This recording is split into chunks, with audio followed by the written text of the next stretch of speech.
Welcome to Straight Talk Vermont with Linda Joy Sullivan. Thank you, NEK-TV, for having us. And our special featured guest today is Miss Pam Lads. Welcome. Good morning.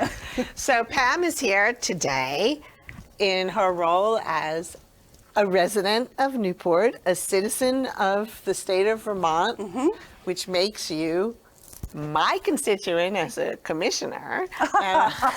Oh, well, here's the list of stuff. Well, that's what I was afraid of.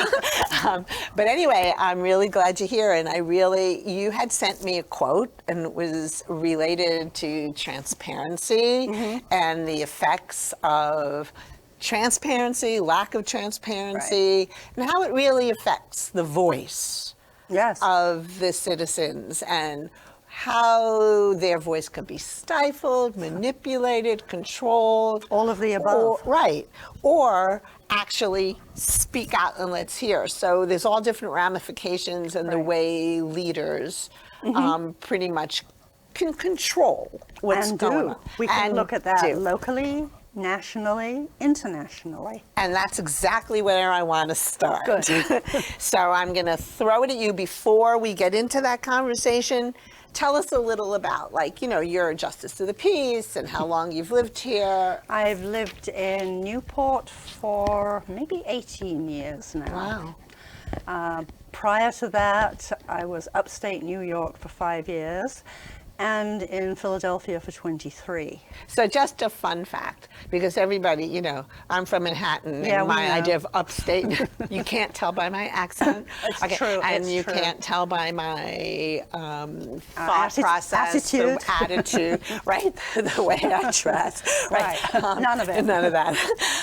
But what is upstate New York? Well, because there's a fun thing in New York about what upstate New York is. I've heard it all.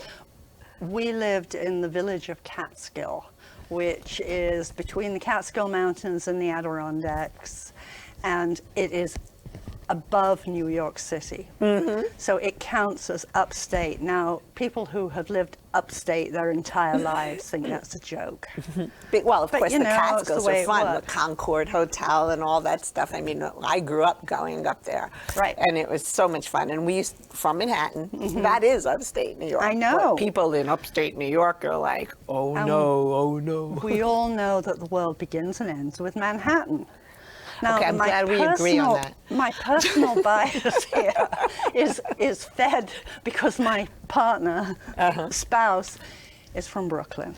So, I have had New York City's importance pounded into me for a lot of years. But, let's talk about Anne and her intelligence and how I agree with her. Of course you do. But, you have to admit, coming from that entire city environment, even each borough unto itself was its own city within the city.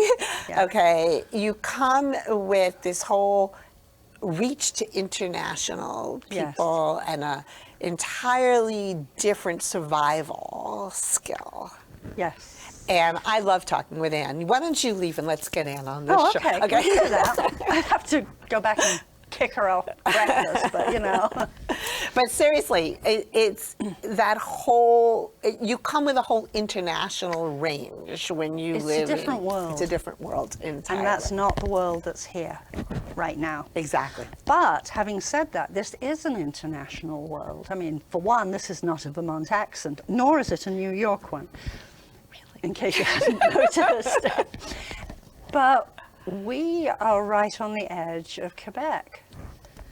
And there is no difference from where I sit between who lives in Quebec and who lives in at least the northern part of Vermont. And we should stop pretending that there is. More on this. It's a big deal. That's right. Stop pretending. It's a big deal. I mean, of course, legally, there is. I know. But let's wipe out the legal. Forget that because it's pointless. It's right. At this point in time, we're all together. I mean, even some of the houses are joined. 50% in Canada. Exactly. And people have to be selective about which of the entrances and exits they use in their house. For example, I know somebody who lives on the border whose husband will only go out of the Quebec exit because he's not going to deal with the garbage. He puts it a little less politely, and I don't blame him, frankly. that we're dealing with here. We have the theatre, the Haskell, which we all love. Which we all love. And is a joint building. And again, we're pretending it isn't. And it's only since 9/11 that apparently that border was ever enforced in the way it is now. But think about it. The reason that it was so easy to share the border was exactly what you just said. Because it's an imaginary border from the beginning. Now it's a reality because of what's going on. Right. But that wasn't the intent. The intent was hands across the borders. We've even done that. I remember with a whole chain. That's my goodness. Buzzy Roy and his argument, rightful argument about pizza, because the pizza place is on the other side of the border. Right, mostly she's from Manhattan. No, we grow our own here. Come on. It's all about the water, right? Yeah. It's all about the water. But we share resources. Our families are on both sides. The reporter who was from what we call the third paper, the Caledonia, the Orleans Record as it was then, lived on this side, but her family were on just the other side of the border. When COVID hit, she was the caretaker for her family. She ended up having to quit her job and move back over there, sell her house here in Derby Line, step across the border because she wasn't allowed to cross. You know, that's just insanity. I know. Just insanity. So what made you move to Newport? Ouch. Do you want the real truth? Yeah. This is straight talk. Okay. Well, Anne and I moved here for very different reasons. But the reason we found Newport is because she found Realtor.com. And that's one of those fun sites, apparently, that you put in the parameters of what you're looking for, and it gives you options. So we had to move out of Catskill because we had been living on an unmade road, which was great. They paved it, which was wonderful for the village of Catskill and horrible for us living on it. So we suddenly got inundated with traffic flying like crazy people. Thank you, but no thank you, we have cats. And then we looked for something in that area, couldn't find what we liked and could afford. So, you know, we cast the net wider and wider and wider, and we got about as wide as you can go. We came up here, loved what we saw, found a house we really liked, which was, again, insanity. It was built in 1820. I mean, what kind of crazy people are we? Let me answer that. Yeah. And a lake. Except up here, nobody cared that we were crazy. I think that was a sort of kind of blend. Yeah, exactly. Anybody moving here must be. I know. So starting we found to get the house, that label. we moved here. It had all of the things that I'm clearly an outdoors kind of person.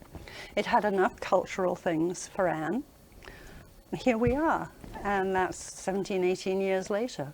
Okay, so you are out there as a citizen. You're also there filming council meetings more than people wake up every day. You're at every council meeting or at every whatever meetings out there. You are totally in tune because you watch it as you record it. And you're there seeing everything, listening, and then putting it all together. You're digesting, well, you know, they left this out, or this was conveniently stated. Absolutely. So let's talk a little about this transparency and what happens when the citizens want to speak and how they're controlled. Let's talk about that. Run with it. Yeah, I mean, that again is something that has evolved.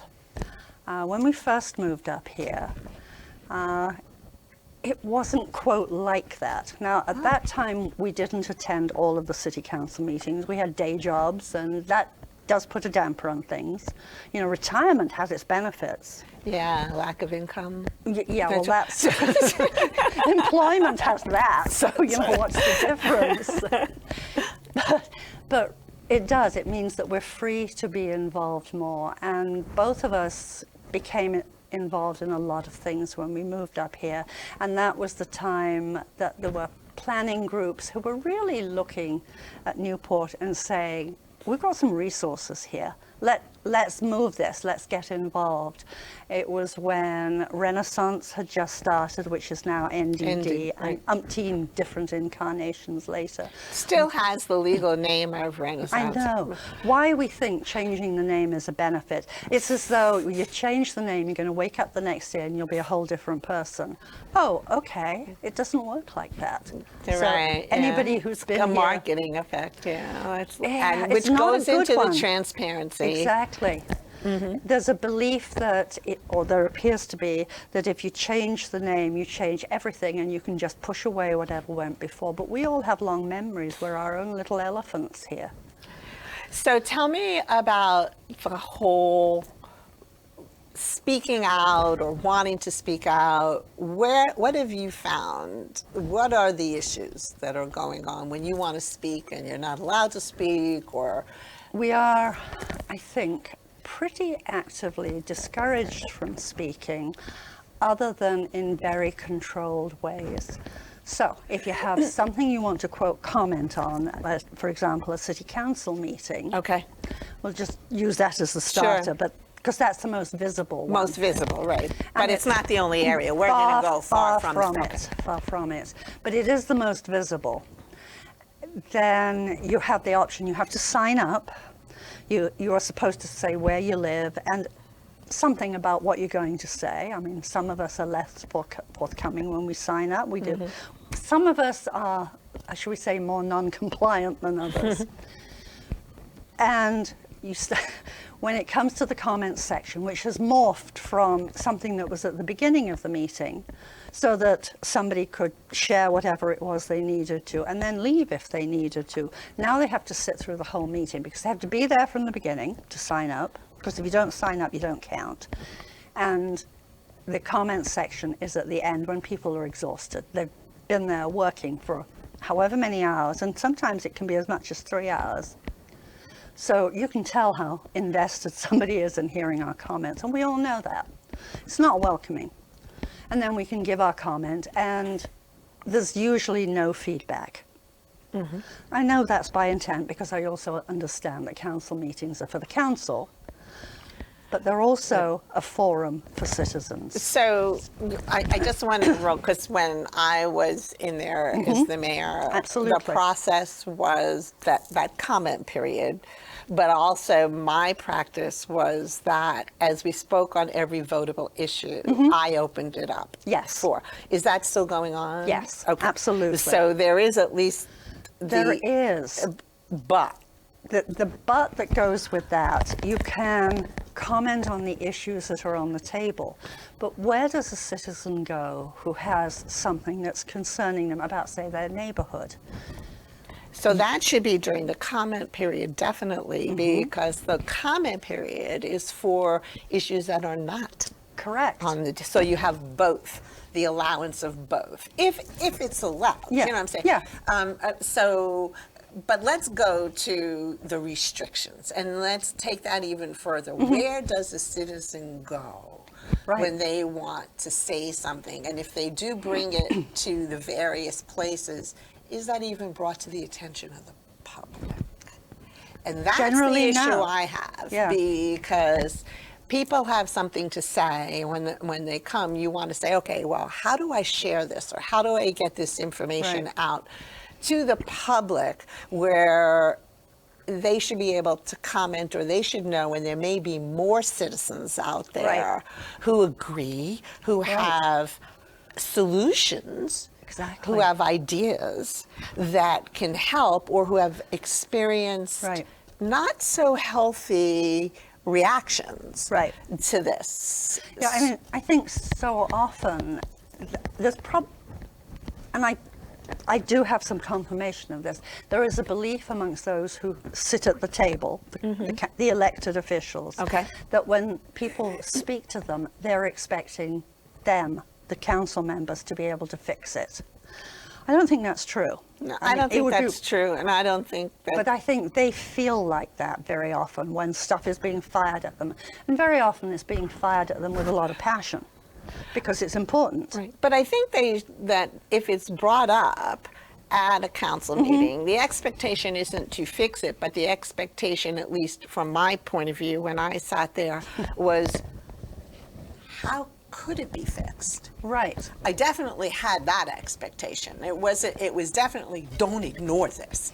Okay, everything that was said was, hey, let's see if it was already resolved, if it's just a revamp, it's just because somebody doesn't like somebody else. And what is the basis of it? And at least reach out to the people and speak to them. Right. And so it should, I believe, that the people should not be limited to, okay, I made a statement. I agree. And then it's just, okay, good, that's a noisemaker. That's somebody who we're going to label as a problem. A citizen is not a problem. I think you might want to explain that to some of those who reside in the city and in others, because I don't think this is unique to Newport. No, I think it's out there. Right. And I think that's what we're talking about right now. It's it's not just Newport. It's just, we're familiar with Newport. Absolutely, We're familiar that's with where we're Barrie, living. Rutland, Dorset, wherever, across the entire state, Glover, everywhere. And the key is your elected officials control the environment. Right. And they shouldn't control the environment to the point of manipulating the environment. What they should do is hear it, hopefully try to work through and keep it out there and find some solutions that are agreeable to the person bringing the issue, not just their own desire, well, if I could make it be quiet if I do this. That's not a solution. No, of course not. But how do the people feel, okay, if there is a lack of transparency? How is that, hey, okay, thank you for your comment, which is the legal advice given. I know. Okay, thank you for your comment. It goes down real well with the person on the receiving end. Well, as you know. Thank you for your comment. Yeah. And so, but, you know, the key is who's sending that message. The elected official who says thank you for your comment, there are going to be those who say thank you for your comment, and the people understand that that person is really going to follow through with it. And then there are the elected officials that say, thank you for your comment. Yeah. You're done. Go below. Right, exactly. So it's the approach and the attitude of the elected official who does that as well. But let's get past the thank you for your comment. Okay, you have something to say. Let's talk about the ramification of always being told thank you for your comment. What you get is a bunch of people who get more and more dispirited, angry, and unwilling to help. And we all know that problem solving isn't done from the top. Right. It's done inclusively. We all contribute to it. But if you have people who feel excluded from the process, you have a ball and chain that is working really hard to stop change because they don't feel included in the process. So stop change. Do you think that attitude from the leadership is saying, oh yeah, we want change, but they really don't want change? Sometimes. I think that's absolutely true. Sometimes. And it's another question, and it's one that gets asked a lot. Who is the leadership, and what does that even mean? If we elect somebody, we elect a representative of us. They are our representative. I didn't elect somebody as my leader.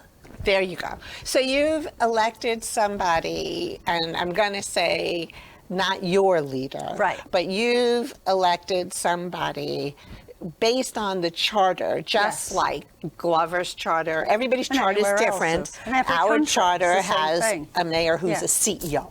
It's very clear. Okay. And so the people who run hopefully have the qualifications or the desire to be both. Okay. And that has been a curiosity throughout. I was looking for a word. Curiosity is that will cover okay. That's because I'm into cats now. Okay. So I mean, and that particular interpretation of the charter is very clear. I mean, Yes. you can't get any more clear. The mayor is the CEO responsible for the finances of the city, Yeah. oversees. I mean, it's very straightforward. Okay, so when you elect somebody, that means that is the leader of the city's operations. Okay, not somebody who controls the constituent, but Right. is accountable Yes. to the constituent And accountable base. is important. Accountability is also very important to be defined. Yes. What is accountability? Accountability meaning people went out there and campaigned and said they were going to do things, you put them in office and then they Nothing don't. happens, right. Or accountability means, well, you know, it's accountable the way the leader wants to define accountability. Right. So what is the ramification of all of the things that people have brought up and then no solutions, or not even a reach out, or an attitude of dismissal? I don't like attitudes of dismissal. No. I have a real problem with that. Good. Even if, and I think you know that. I mean, even if I couldn't fix something, or if Johnny or Joe, whoever the leader is, they can't fix it, listen, sit down, get the information, bring it to the public, bring it to your council, bring it to the administration, try to find resources, follow through. It's okay to say, I don't know how. I don't have a solution. Yeah, I just Right. can't figure it out. That's Let's work fine. it through and let's figure out how to do it. But don't flip it off. Right. So what are some of the issues that you would like to see for the state internationally? How do we fix this? How do we get the people's voice heard without just being out there marches? But it seems internationally we're being forced to do that now, Of and course. nationally we're being forced to do that, and I totally not taking that opportunity away. But I'm saying, but I'm trying to say You have no ability yeah, to I have do no that. ability to. Yes. No, but you know what I'm saying. I wouldn't want to. Right. But what I'm saying is, how do we figure out in the state of Vermont the way to amicably reinforce that the people's voice is so needed? Right. Needed. It's really needed. I think we've spent a lot of years destroying community as opposed to building it. Keep going on this. I mean, there were a lot of things that were fascinating to me moving here. And I've lived in small places before. And in fact, I grew up in one. But you don't realize when you're inside it how much it pushes anything outside it away, because that's how you keep your sort of stable nucleus. You don't welcome insiders. But having said that, I grew up just after World War II. And all countries, and particularly the country I grew up in, had been blown apart, detonated, whatever you want to call it, buildings smashed. So there were a lot of things that needed to be rebuilt. And the country itself couldn't afford to do that. So a lot of rebuilding in so many different ways was done by the people. The people. Yeah. So we learned to be community. I mean, as I was thinking about doing this today, and I deliberately didn't look anything up online. Good. Right. I wanted to dredge the recesses. When I was in the equivalent of third grade, we went as an entire school year to the mayor-making ceremony, which was always done down at the town hall, the municipal building, Right. whatever you want to call it. But that was a way of engaging little kids in a ceremony. And it was done typical Brit style, you know, all pomp and spectacle. But fun. But it was fun, and they made it fun for us. And they engaged you. They and that engaged us. resonates They engaged with you. all of us. And probably a lot of us growing up became involved in local politics. Some unfortunately became in national politics in ways that weren't very good, but you know, Right. we were a small group. No, but it's good. They got engaged. And I think that was true for all of us all the way through our education. Certainly when I was in college, we were engaged and we were acting out Sure. all over the place then as our kids, but we were expressing what was important to us, and some of that would moderate or change through the years. But that generation was so needed. I mean, that generation, Right. I mean, from the 50s on, Yes. you know, I mean, that was, here we are, you know, Right. Woodstock. Exactly. Here we are. But where did we lose it? But so I have a question, and you know, I don't know the answer to this. I'm just seeing what I'm observing, but I do think I do have the answer to this. But Of course you do. The Yeah. press, the press has changed. The press over those years was there, I believe, with more reliable information. I've noticed that local press does not follow the larger press's attitude in journalism. Right. And I think that is a problem for Vermont. Yes, it is. I think that working to stifle and the type of reporting and the attitudes of what we're going to report on and politicizing who we Right. like and who we don't like Yes. and joining forces is so unhealthy for the It's state. destructive. And Really destructive. so how do you feel that dampers the voice of the people? I think it stops people reading. People do get some information online, but we're very fragmented about how we get our information now. We can get it online, we can get it from the TV, we can still get some paper media here, but not much. I mean, very parochial, local. And I'm not saying that in a negative way. No. But it is just local. And we need access to all of those sources of information, but in a way that gives a full picture, not just a totally biased point of view, and that could be biased in any direction. I mean, Fox News is not a news source. Let's stop pretending it is. They refer to themselves as entertainment. Right. That's right. I don't find them entertaining, but you know, that's my bias. Right, but that's what's going on. Yes. And so it's almost going back years and years and years ago, and where we as people would say, oh my goodness, you know, China doesn't let people hear the real news, you know, Russia doesn't let people hear the real news. Right. So now it's happening, what we believe here. We're not getting the real news, which comes to the stifling, Right. which comes to the issue. So do you ever feel discouraged that you just want to say, I'm not going to speak anymore, regularly. but you won't stop? I don't think I can Good. stop. Well, but that's good. Yeah, I mean, I have certainly said on more than one occasion, I am done. I am so out of here. I'm just going to walk away. I'm going to go back to growing my veggies and doing whatever else I do, wherever I do it, swimming, etc., etc. Finding that peace and happiness. But then you're in the four corners, and then all of a sudden Yeah, you it break would be out. wonderful to be able to retain that sense of balance. But it's very hard to do that.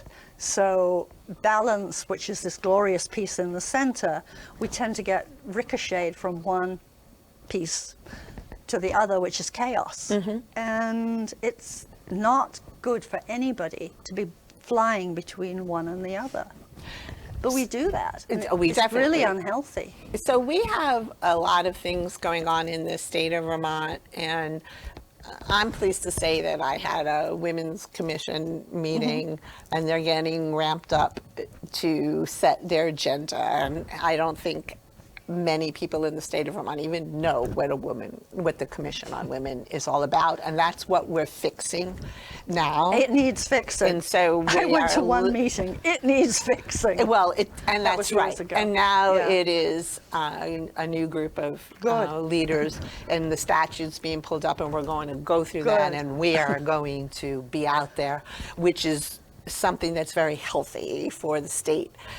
But right now there's a lot of things going on, say, in the city here. We've Yes. got Gardner Park issues, which was here for a long time. Yeah. We know that there was very clear documentation that the treasurer was responsible totally for what happened with Gardner Park. I mean, there was votes by the council prior to me, the former mayor, and there were remediation issues there.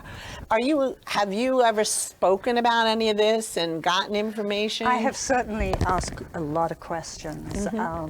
I define myself as a water warrior, which some people think is a good thing. Other people wish I would just dry up and blow away. You can't with water. Yeah. We can't live without water. And we have a town that is situated on a gorgeous lake. And that lake, 3/4 of it belongs to Canada. But the water flows north, so we are the ones poisoning that lake. If anybody's poisoning it, not a good thing. So, yeah, I'm fully aware that Gardner Park had the River Clyde redirected. Correct. What a dumb move that was, because the river will always reclaim its own. And that the area there that we have as a playground and wanted to have as a splash pad, second really dumb idea, was an old landfill. There you go. I'm part of a group that opposes the only landfill that we have in the state of Vermont, which is located in Coventry, right above Lake Memphremagog. Third really dumb move. Nobody in their right minds would put a landfill next to a lake. But we have obviously done that for generations here. If we had one in Gardner Park, which you could spit into the lake from there, what kind of idiots are we? So of course that land is contaminated. But it is really hard to get information to find out how contaminated it was. The good news that happened with the renovations that were going to happen there and the splash pad was that the EPA had to get involved. Now the EPA, of course, at this point has very few teeth left. They have been beaten up by the current major government, but they still have a few teeth locally. Right. And I know that they set parameters and made some very clear, they weren't recommendations, they were directives about what had to happen and what ongoing permitting there was. It's hard to get any follow-up to that. Well, that's interesting as to why it's difficult to get that information, because that's not information that's not available. Right. And nor is it information that would have any privilege. No. And so those, I mean, bottom line is, there's a group who is the Gardner Park group who apparently the former mayor is also on that group, even though he was the mayor. And isn't he on the not-for-profit for? Yeah, but that's not the Gardner Park group. No. What I'm saying is there's the grandstand group. Yeah. Forgive me. Yeah. The grandstand group. And so that would be the treasurer, was the grandstand group. Yeah. He was in charge totally for that. Yeah. And that's where there's some even more remediation issues. And the zoning administrator is aware. And have you not been able to get information on that either? I haven't actually asked for that recently. We did way back, and we got some, and we knew there was.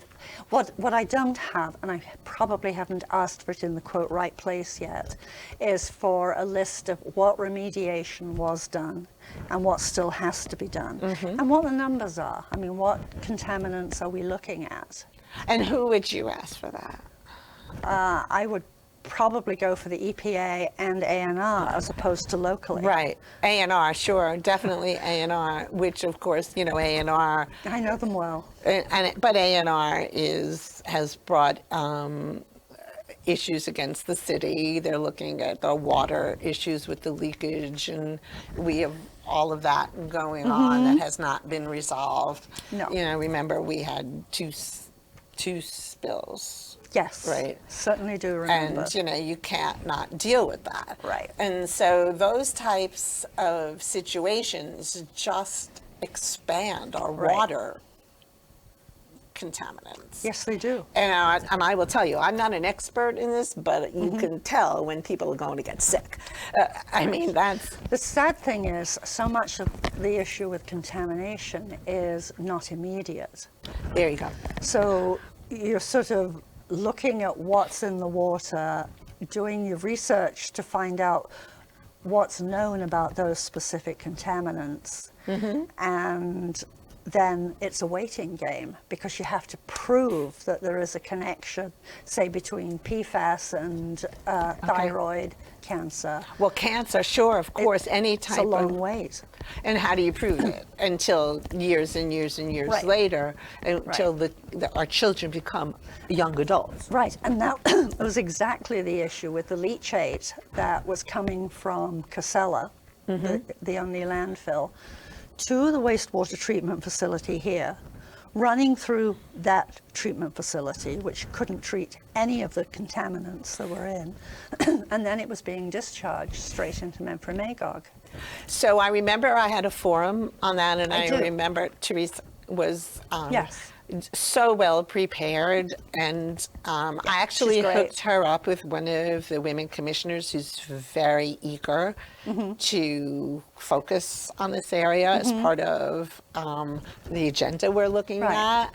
And she said she couldn't thank me enough because Good. Teresa's so knowledgeable. Yeah, so she that's what I is. said. The commission is now focusing more Good. on what they're supposed to be or allowed to be. They're on, well, you know, they didn't know, and Yeah. and so people morph into Yes, what absolutely. they become. We evolve, yeah. And so now there's a real strong look at their charge, what the statute says. Good. And so I'm looking so forward to working with them now. Good. Yeah, and they are going to be making themselves so available to the people. That is fortunate, because we're at real high risk of leachate coming back into the lake. Because the landfill has this little filtration system that's supposed to be able to remove PFAS, and can certainly, appears anyway, to be able to remove some, but there are 15,000 plus chemicals in that family of chemicals, and they're only testing for 5 or 6. So how or who would be involved to help? Like you're involved in an organization, right? Right. And so who helps you? Nobody. We spend our Tell us time more. chewing the ankles of ANR and being really annoying as far as they're concerned, because they have other vested interests. They would have to come up with a place for another landfill.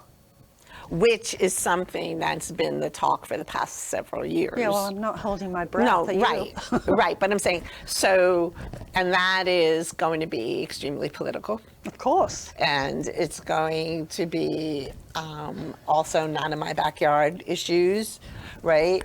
So We feel the same way. right. We've got but you've it. had it in your backyard. Yes. Okay, so the key is it's definitely time More than. that for there to be a new solution. Yes. And the key is, how do the people shy of, say, an organization or organized group that feels that they're not being able to get strides, how can administration be approached to hear your voice? Who could help you get your voice out there? Right. And there are very few ways to do that. And to use, we might as well continue using that as the example, because we have got that voice out there. We've got it by working with individual legislators. We've got it by chewing the ankles of ANR. We've been through all of those sources. We have media engaged. That doesn't create change. There's certainly much more awareness. I mean, we've gone from, oh yes, PFAS in the lake, shrug.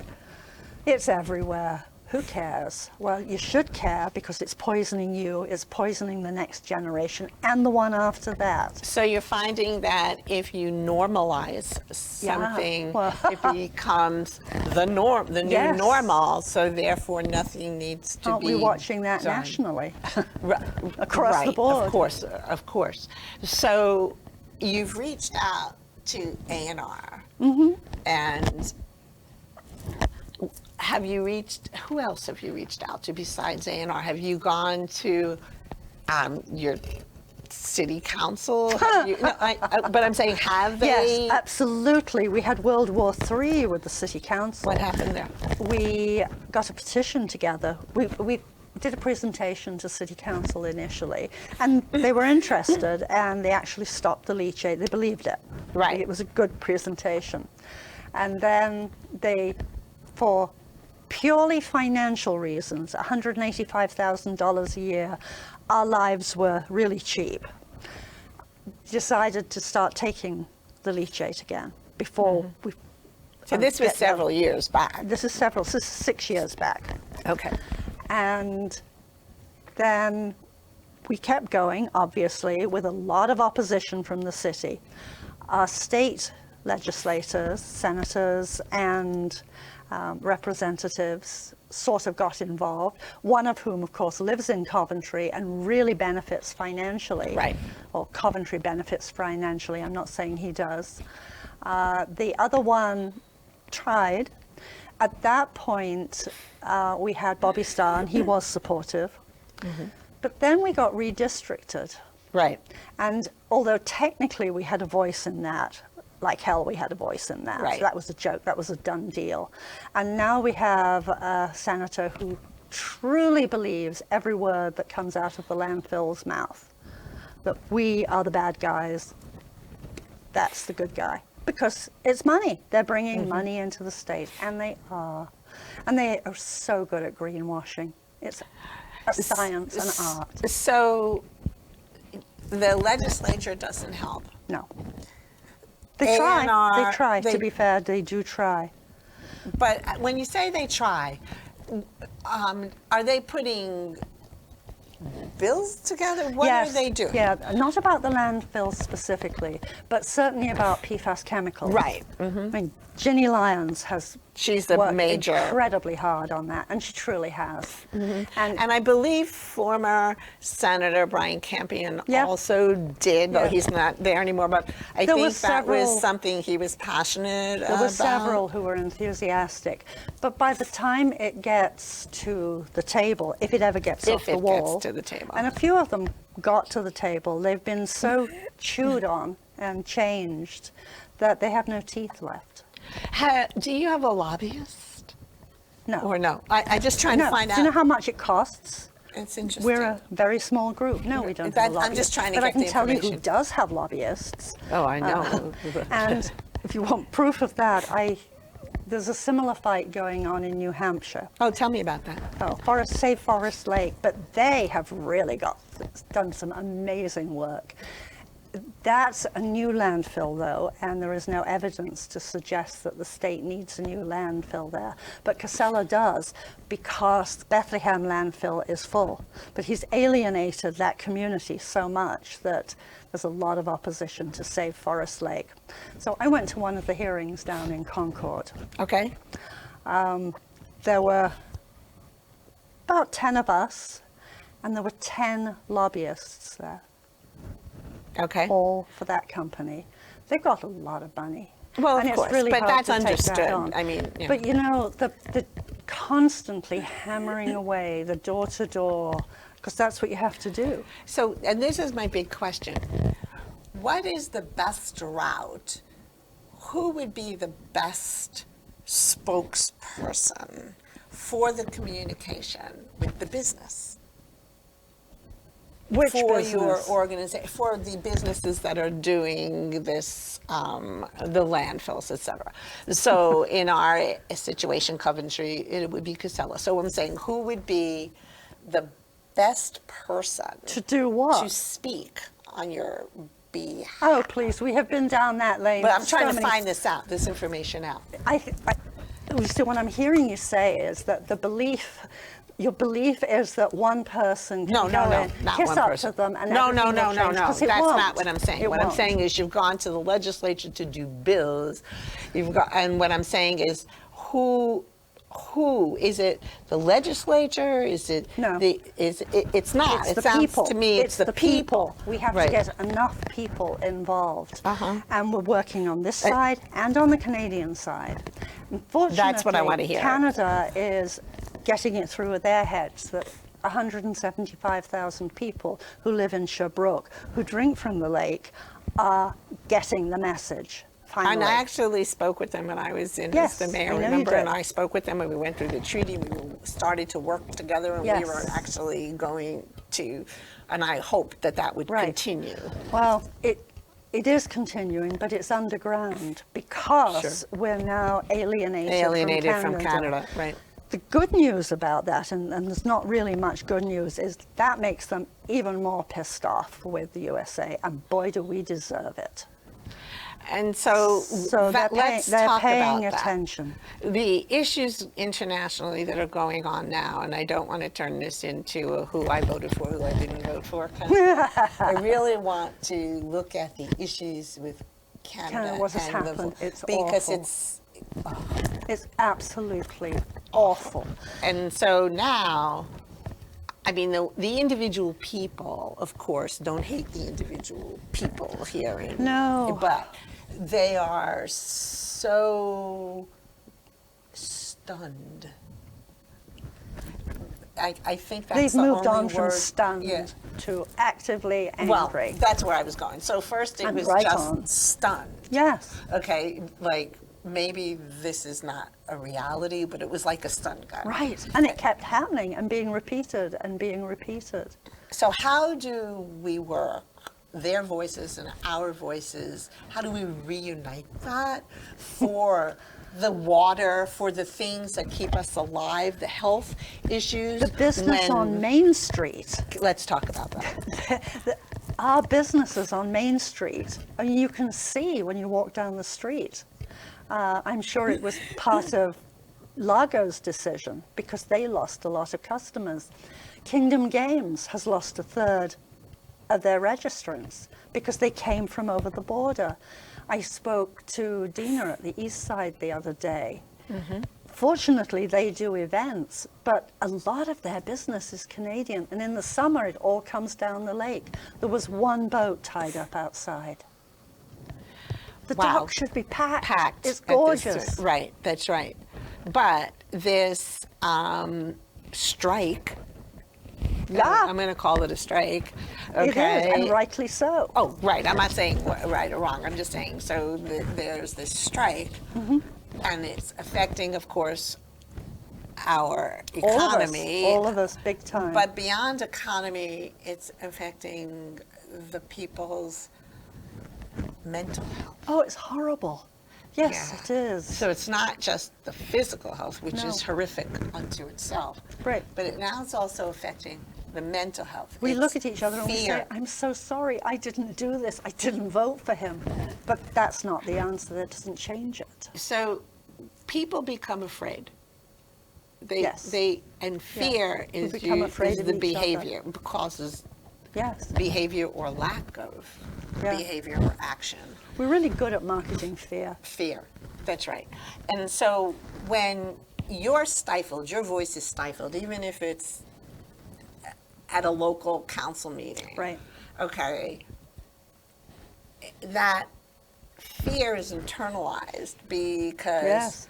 you create your own definition of what you should say. So even if you are strong enough to speak out on an Yeah. issue, you also methodically think of how much should I say, Right. and will they get my point? Right.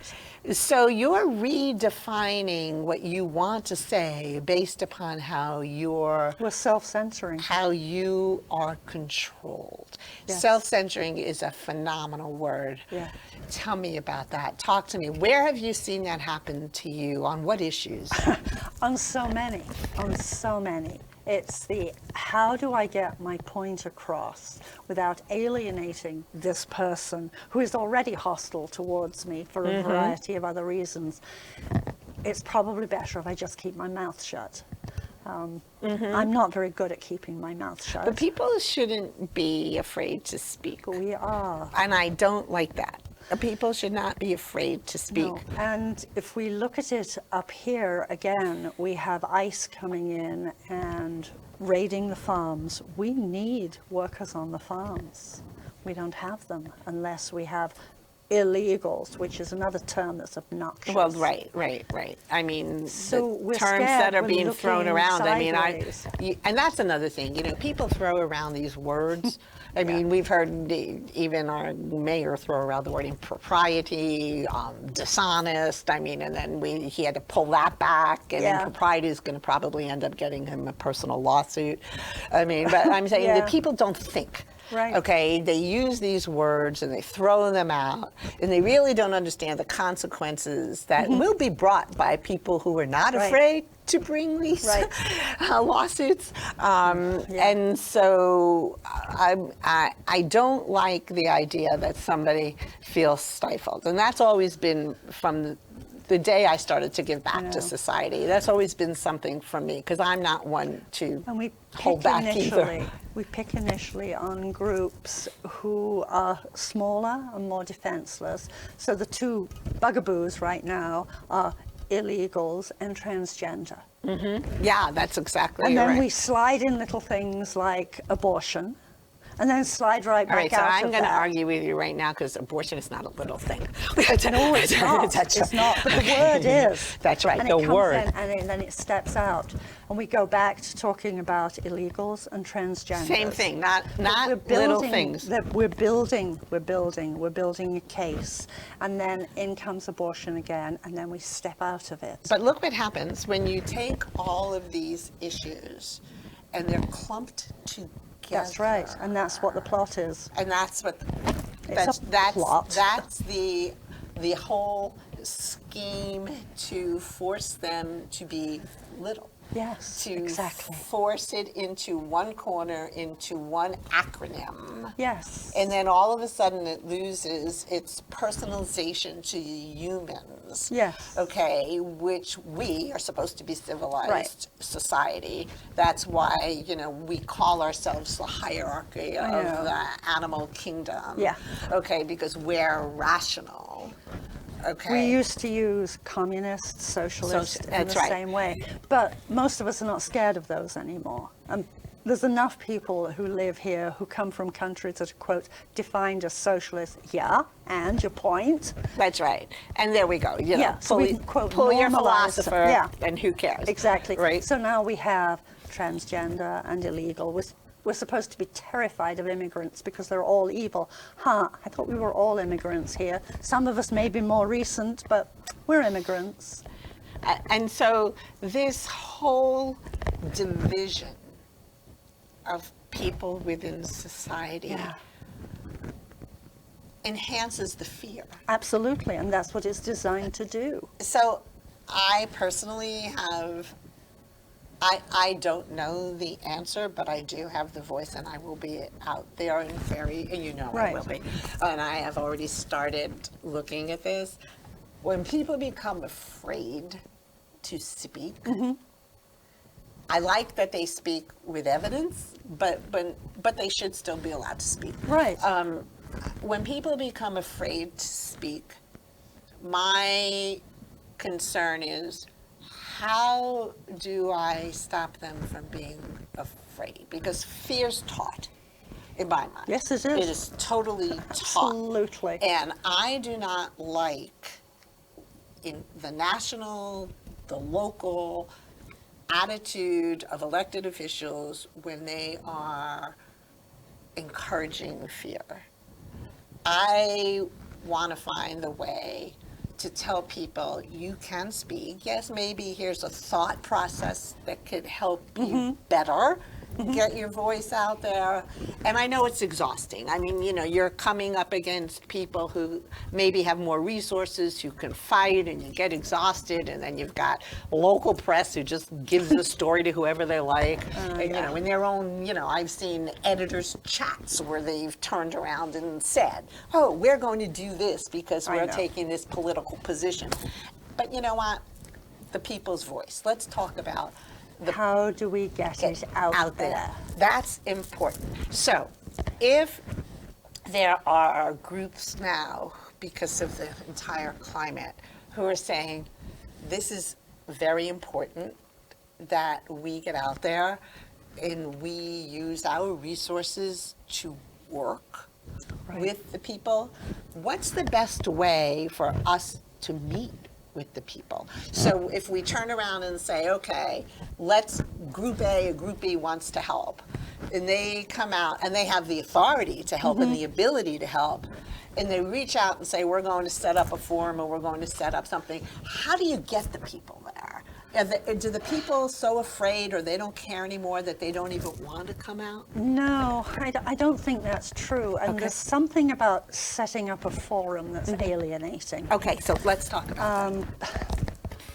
Forums tend to be very professional, controlled.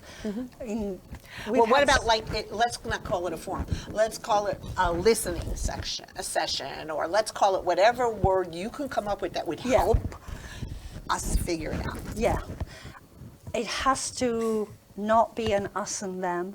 Sure. It has to be a way of, one of the words that drives me absolutely crazy, and it's used from council level positions regularly, refers to the citizens as audience. I am nobody's flipping audience. Really? Well, that's interesting. I have gone down throats for that. Okay, so that's one I haven't heard at the council. Distancing, and that's what happens very often at listening sessions. We used to have something called community commons. Okay. And it was great. What it was it was lightly moderated just to keep us civil. And it was a group of people who would just come in and talk. We would have food. It was always food because it was sort of at 6 o'clock. But it was a way of hearing each other.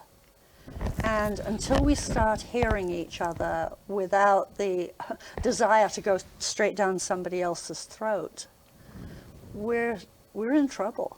So as the commission, the Women's Commission went, I think it was maybe a month or two ago, we went down to Bennington. I don't know what they called it, and shame on me, but I think they called it, I don't know what, listening session or just a meeting. I don't know what it was.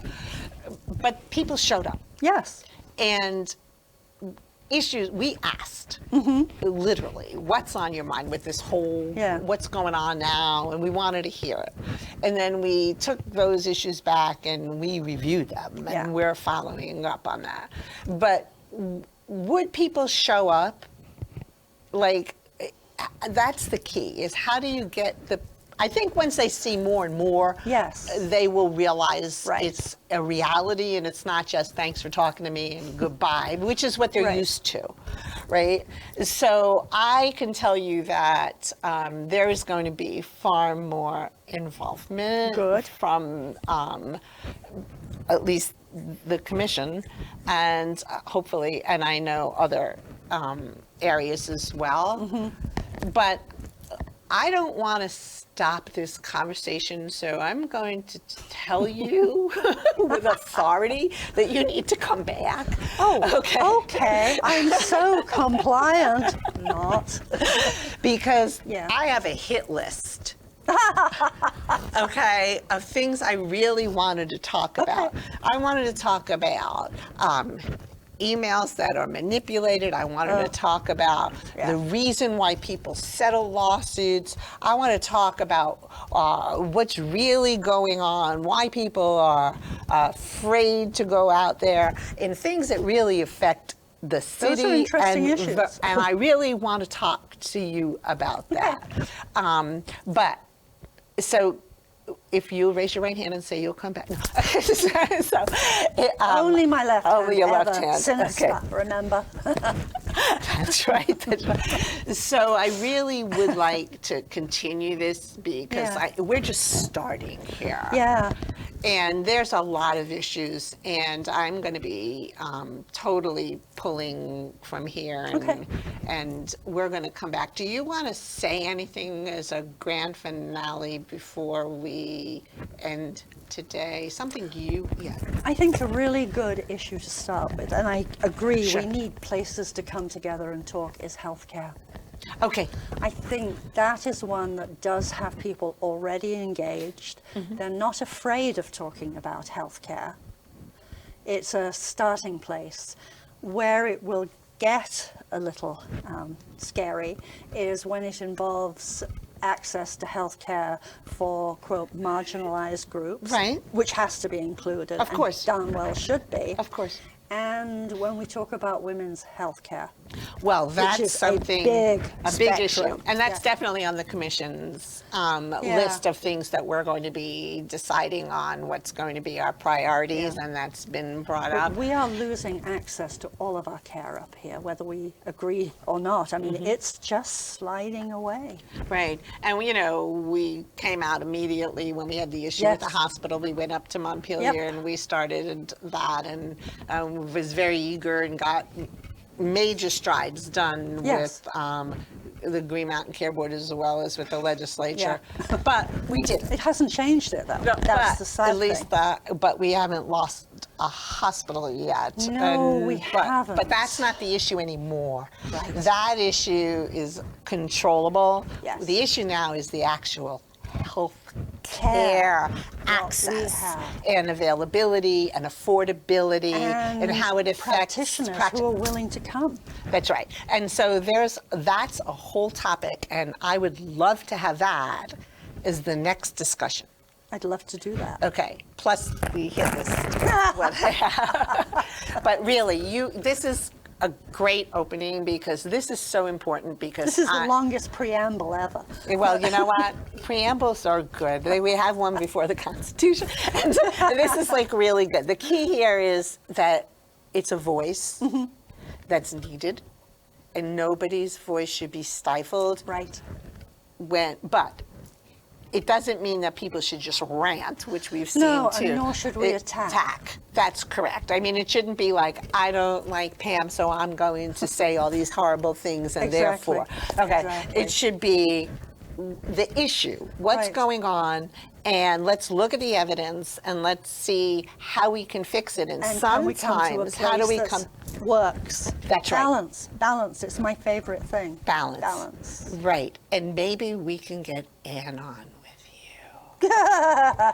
A fellow New Yorker. New Yorker. No, I will feel ganged up. No, not at all.